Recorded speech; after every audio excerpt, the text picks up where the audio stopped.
राजधानी लखनऊ में राष्ट्रीय प्रेरणा स्थल बनकर तैयार हो गया है। अब इंतजार है प्रधानमंत्री नरेंद्र मोदी के लखनऊ आगमन का और 25 दिसंबर का, जब प्रधानमंत्री यहां पर आकर इन 3 भाजपा के दिग्गज नेताओं की मूर्ति का अनावरण करेंगे। कुल मिलाकर इस प्रेरणा स्थल का उद्घाटन करेंगे। पहली तस्वीर अटल बिहारी वाजपेयी जी की है, जो पूर्व प्रधानमंत्री भी हैं। उनकी एक 65 फीट की कांस्य की ये आइडल आपको यहां पर दिखाई पड़ेगी। बड़ी मूर्ति यहां पर लगाई गई है। ठीक पीछे आप देखेंगे तो आपको यहां पर दीनदयाल उपाध्याय जी की मूर्ति दिखाई पड़ेगी और तीसरे नंबर पर आपको श्यामा प्रसाद मुखर्जी जी की मूर्ति दिखाई पड़ेगी। यह भव्य तरीके से कांस्य के माध्यम से इन मूर्तियों को बनाया गया है।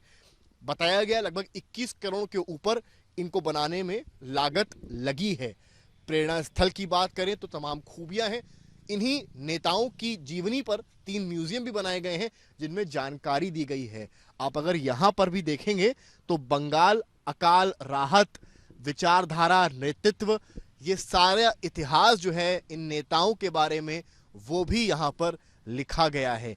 भारतीय जनसंघ की स्थापना किस तरीके से हुई, अंतिम बलिदान और सियासत, फिर चाहे राजनीति अटल बिहारी वाजपेयी जी की रही हो, दीनदयाल उपाध्याय जी की रही हो, या फिर श्यामा प्रसाद मुखर्जी जी की रही हो, तमाम चीजों का व्याख्यान यहां पर किया गया है। जैसे कि मैं सो रहा हूँ तो पिताजी को जगाना है मुझे, तो वो डायरेक्ट उठाने के बजाय, और हिंसा की परंपरा मेरे यहाँ नहीं थी सौभाग्य से, तो वो क्या करते थे कि उस कमरे में आ जाएंगे या बाहर से गुजरेंगे और चौपाई बोलेंगे, प्रात काल उठ के रघुनाथा